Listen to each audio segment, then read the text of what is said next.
Hey everyone, welcome to the Seek and Find podcast. You are listening to the Chosen Recap series.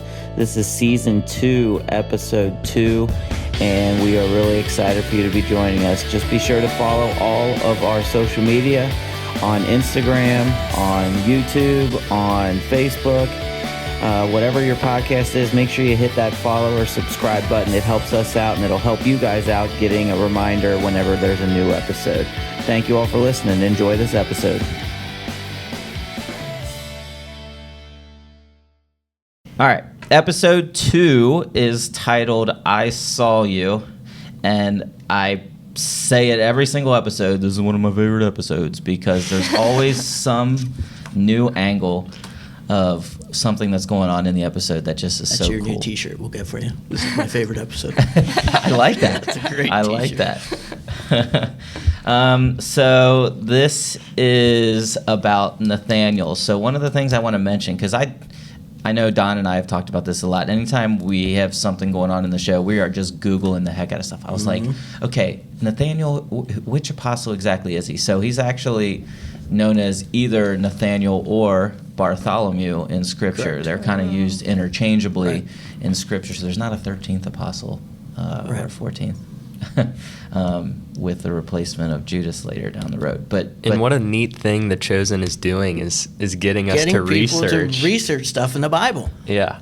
Absolutely. It's, once again, not everything. In fact, most of the stuff in the show is interpreted because there's so many gaps that they're trying to fill. Right. But they do a wonderful job of telling it in a story. Mm-hmm. I love it. I love it. So at the beginning of this episode, we're introduced to Nathaniel, who's an architect. And in the midst of this opening montage, they always sort of preface what the theme of the episode is going to be. He's an architect for this building, and this building collapses. Thankfully, nobody died in the accident, but it's a frustrating moment for Nathaniel because he's been working his butt off, it appears, through the episode because he's a Jewish architect working, in a Roman town where Jews aren't necessarily accepted very much. So he's been busting his butt to make a name for himself, and he fails in this one moment because his building that he designed collapsed. And they make reference that this will ruin his career. He cannot come back from this. 100%. So he's already being painted as being a lost failure who has no hope. And he also feels the weight of he was paving this way for other Jewish people to do the same thing. And now he feels like he's let his whole people down.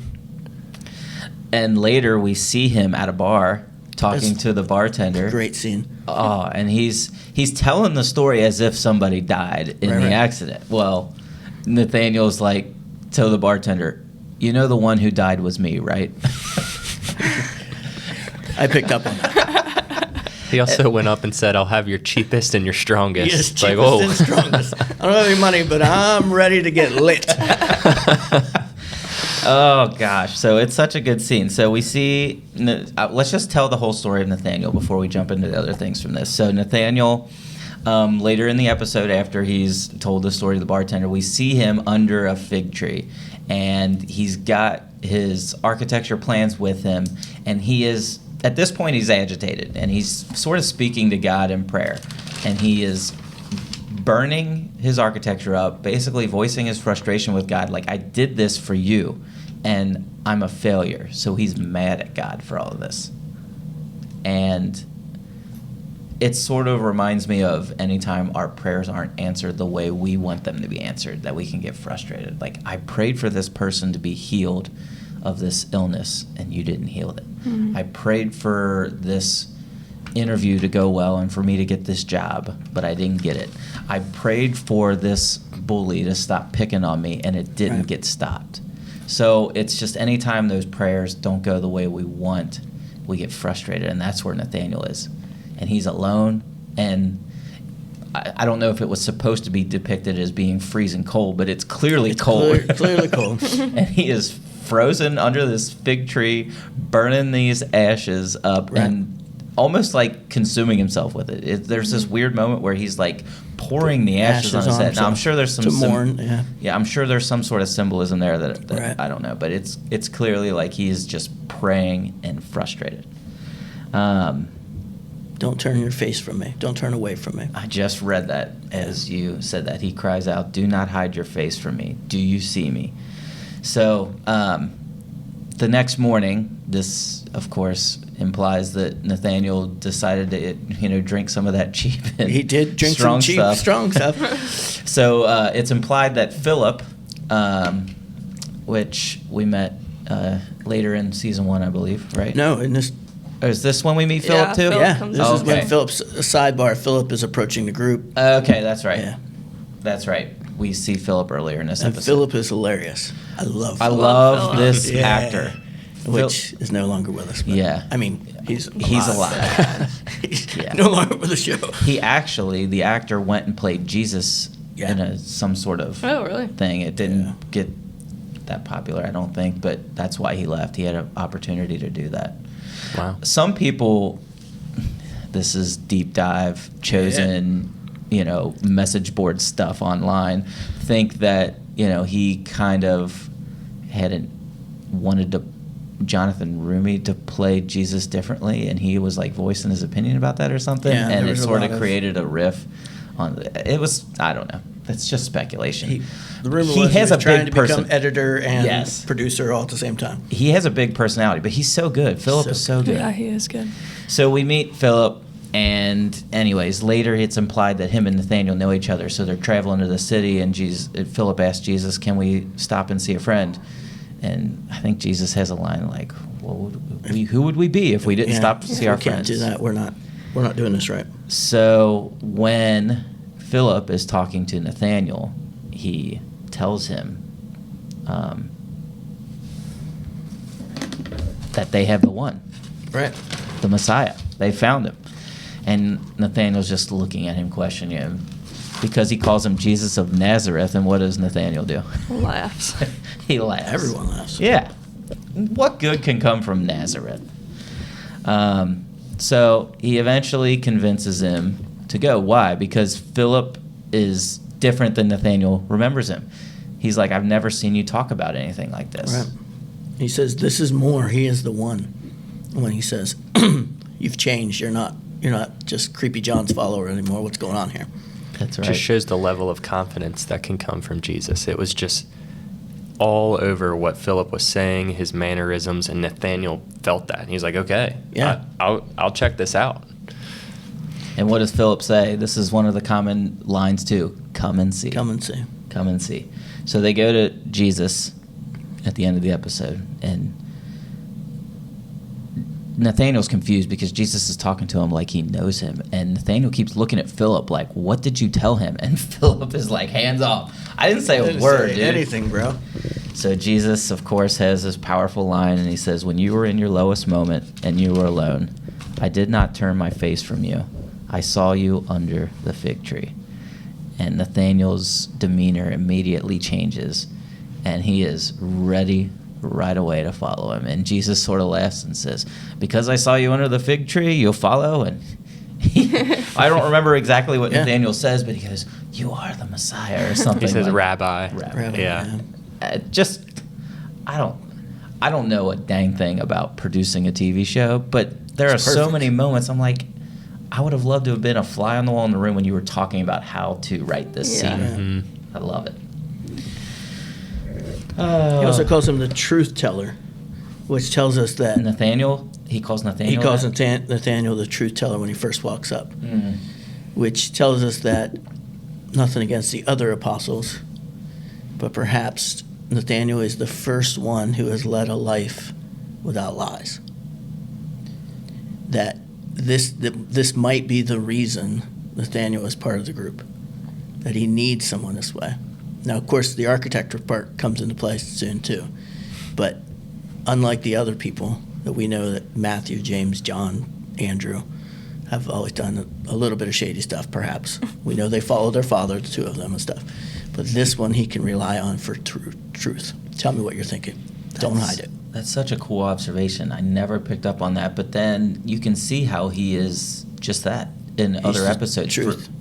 Yep. And a lot of times he doesn't say a lot, but what he does say is true.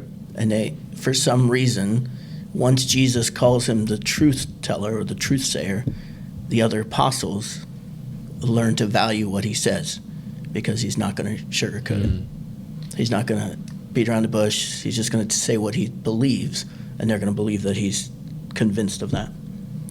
It just goes to show the church needs different personalities, different strengths to reach different people. Right. It's part of being a team. There's strengths, there's weaknesses. We help complete each other. Absolutely. He also asked him if he can start building his church tomorrow. That's right. To refer to him as in architectural forms. I have a job for you. You willing to take it? Yes. Can you start tomorrow? So to speak, which is amazing, because if you know Father Reinersman, when he was young, I remember bringing him into my classroom, and one of the first questions the kids asked him was, what did you want to be when you were a kid? And it was always architecture. He wanted to be an architect. Oh. So later we got to the point where they were writing thank yous and stuff, and I was like, he kind of is doing his architectural work. And the kids were like, yeah, he's building something. It's better. It's way better. So then he changed what they wrote, and they were That's like, so cool. Thank you for molding us into the church, kind of thing. So that's what Nathaniel's going to do, which That's I think cool. is incredible. I don't know if Nathaniel really was into architect. I have no way of knowing. I don't think we know anything, But once again, they had to fill a lot of the gaps in, and it could have been architecture, could have been some other job that he failed at. But with all of the apostles, none of them were at a high moment when they were called, for crying out loud. Right. I mean, none of us are when we meet Jesus, for the most part. Most people don't meet Jesus on the way up. They meet him when they're in a valley somewhere, when they have no hope, and they need hope from something that's beyond themselves. Now, some people maybe meet him on the way up, but I would say most stories start where you're in the valley. So let's jump into Philip some more, because Philip does come into this series with a bang, and he is featured prevalently in this. So there is a moment, I keep dropping my phone. There's a moment where they're on their way, they're just walking and talking, which I love these moments too, where it's just simple. They're walking to another city, and they're talking. And so Philip and Matthew get into a conversation, and Matthew has sort of been ostracized by the group. Mary has been kind to him, but for the most part, it's Matthew and everybody all off by himself. And so Philip is talking to him, and he treats Matthew well, and Matthew is sparked because of how he's treated to learn more about Scripture, because Matthew abandoned his faith and doesn't really know Scripture well. And so what's neat about that is that a simple act of kindness and love opened the door from Philip to Matthew, opened the door for Matthew to want to seek Jesus more. Just kindness and love, which I love that little note there. And so Philip is talking to him about his followings with John the Baptist, and he's talking to him about people that are out there wanting to define us by our past. And Matthew's confused, because Matthew's very linear. He's very logical. He's like, I don't understand what you mean. People are speaking in riddles, and he's getting frustrated. I don't understand metaphors. Yeah, exactly. Philip is calling the people out there sleepers, which I love. And he says, but those who have met Jesus are awake, which is a cool line. And he tells Matthew, the next time Simon or anybody else tries to talk to him about his past, tell him this: everyone in your old life is playing a different game than you. People want to define you by your past, but you're not defined by your past. Right. Which is he says, once you met the Messiah, all that matters is who you are now, not who you were. That's awesome. It also says Matthew's talking to him about religion, how he doesn't get it. He's not in the same place as everyone else. And Philip tells him that Jesus doesn't love everything about religion because it's man-made. Right. There's parts of it Jesus doesn't even love. You don't have to get everything. All you need to know is that Jesus chose you, and that should be enough. Absolutely. And I like that Philip came in and helped Matthew progress, like you guys said. Like, it just goes to show we are called to reach out to certain people because maybe no one else will. Right. For example, the rest of Jesus' apostles at the time were shunning Matthew and not treating him well. It took another one to come in and bring him to a better path. Matthew is able to express himself. Do you remember how he explained to Yeah. Philip how he felt? Drew it in the ground. Circle. Yeah. He's that student who learns differently. Mm-hmm. But it's also, all of us are married. So most families, the in-laws all kind of gravitate towards each other. Like I know my mom is really close to my dad's siblings, husbands and wives. My Karen, my wife, is really close to my siblings, husbands and wives. It's not that we do it on purpose, but when we get together in big groups, it's almost like the siblings get back together. We know all the stories. We have all the memories. And the in-laws are standing there just holding their drinks like, what the heck? They're going down memory lane again. But there's something about being an outsider. Philip's an outsider. Matthew feels like an outsider still. So they gravitate towards each other. It's common ground. Common ground. They have something to share in looking at something differently. Stat Miller family, we like to call them outlaws instead of Yeah, in-laws. outlaws. There you go. That's right. My mother-in-law calls herself the monster-in-law. That's just for you. Yes, that's just for me. Yeah. She's awesome though. So he draws a circle on the ground and says, "This is everybody." Puts a dot on the outside and said, "This is how I feel." So it's just something that I think everybody can relate to in some degree. Like even if you're a popular kid who knows everybody and feels liked by everybody, there's aspects about your life that you probably feel like the dot Yeah. outside the circle. Yeah. Maybe it's faith, maybe it's school, maybe it's sports. I don't know. Something puts you as the Right. dot outside the circle. So it's very relatable. It's just a human thing that we have. I'd be shocked if there's anyone out there that could say, I've never had that instance. Yeah. We all have them. Right. There's another little humor in there. Matthew and Thaddeus are talking about, I don't know what they were specifically talking about, but Matthew tells Thaddeus that he likes Philip. And he says everyone likes Philip. He's like Simon, but not Simon. But not Simon. So Simon comes over in the midst of their talking, finds out he's been writing everything down, and Simon gets upset with him, tells him why he shouldn't be writing everything down. But then later, Jesus corrects Simon and says he wants Matthew to write it all down.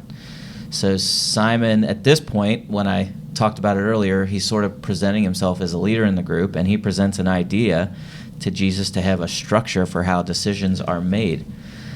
Jesus tells Simon to try to be nicer, but that he is a good leader. And he tells Simon that everyone was called here for a reason and everyone's voice matters, which alludes to what a lot of Jacob has been talking about, that we have a lot of different voices, different thoughts, and it's important to bring them all together and hear everybody's voice.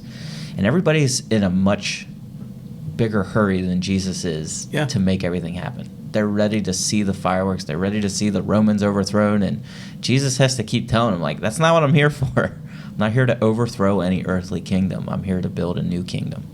Not in the political, physiological sense, but in the spiritual sense. We didn't talk a lot about Mary Magdalene and Rama in this episode, but there is the beginning of something cool that's going to be happening over the next couple episodes. So Mary and Rama invite Matthew to learn Scripture as well, because they all want to learn more together. There's a moment where they all heard the other apostles reciting Scripture, and they felt left out, and they wanted to be, they're like, we're way behind, we need to learn more. So that's another thing that sparks interest. The apostles didn't mean to make them feel ostracized or left out, but just by sharing their faith with each other, people who saw that are like, that's pretty cool, I want to learn. That's another cool thing. Yeah. Just being an example can Right. do a lot for sharing the faith. And there was a few times throughout this season that somebody discussed, like, prayer becoming, it was a chore at first, and then it became a habit, and it became a relationship, which I thought was cool. And Which I is think still prevalent Right. everywhere we go. right, and I think you see that with Mary and Rama, like they just want that relationship, like they've never been given that because they're women, so to have this opportunity, like they would never think of that as a chore. They're super stoked about it. And to add to that relationship piece, we mentioned earlier how, Philip was asking if he could see a friend in town, which we found out was Nathaniel. And Jesus said, if we don't make time for friends, we won't have any. That's right. And you saying that, Abby, just made me think about like that relationship with Jesus as well. Are we making time for him, carving that out in our day to build that relationship with him? And then in turn, bring what we learn there and talking to him into the other relationships we have in our life. They're so important. That's how Jesus reaches people, is through us. We say it all the time when we're talking about how do we reach kids. We're like trying to convince them it's a relationship. It's a relationship.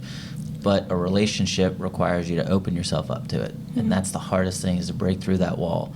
That wall that has preconceived notions about what faith is, that wall that has past experiences that are preventing you from opening your heart. Because it makes you vulnerable when you open yourself up, and we don't like to be vulnerable. But weird thought here. So this is like a business term. Abby gets on me for boy. these. No business at the I have faith a talk. business management degree too. I'll accept this. That you turned your back on. There's a reason ran for away that. So this guy was talking about getting clients, and he said the real way to get clients is to get them to know you, to like you, and to trust you. Well, you could probably use that same kind of mindset when you're talking about winning people over for Jesus. Yeah. They have to know you first. They have to like you, and they have to trust what you're saying. Right. And then you build that relationship with Jesus as well. Get to know him, get to like him, get to trust him. Absolutely. That reminds me of, and sometimes it's misinterpreted, what people are trying to say. Like, Jesus always met people where they were in their faith. Now, some people say, look who Jesus ate with. He ate with the prostitutes. He ate with the sinners. He ate with the poor. That doesn't mean he was approving of every single thing they were doing. Right. But he had to meet them where they were so that he could open themselves up to, like, there's a different way. And he gets to know them.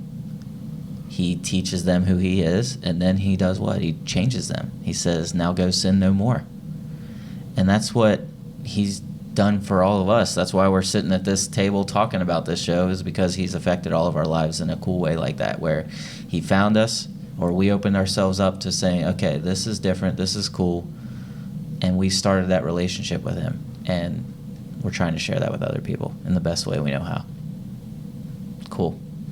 My favorite quote from this episode was from Matthew, obviously. And I think that we can all relate to it. I know he knows what he's doing. I just wish I did. Don't we all?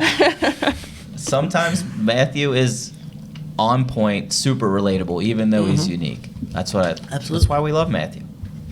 Because we're teachers. Did you see how much math he did in the first episode? I didn't even get to talk about that. Yeah. Oh, It's another reason why I He's love got- him so he's got much. more coming up here down the line when he's Yeah. trying to contemplate sorry. the percentages of something. Yeah. I didn't mean to cut He like you goes off. on and on like this He is does. great. So, all right, let's move on to episode 3.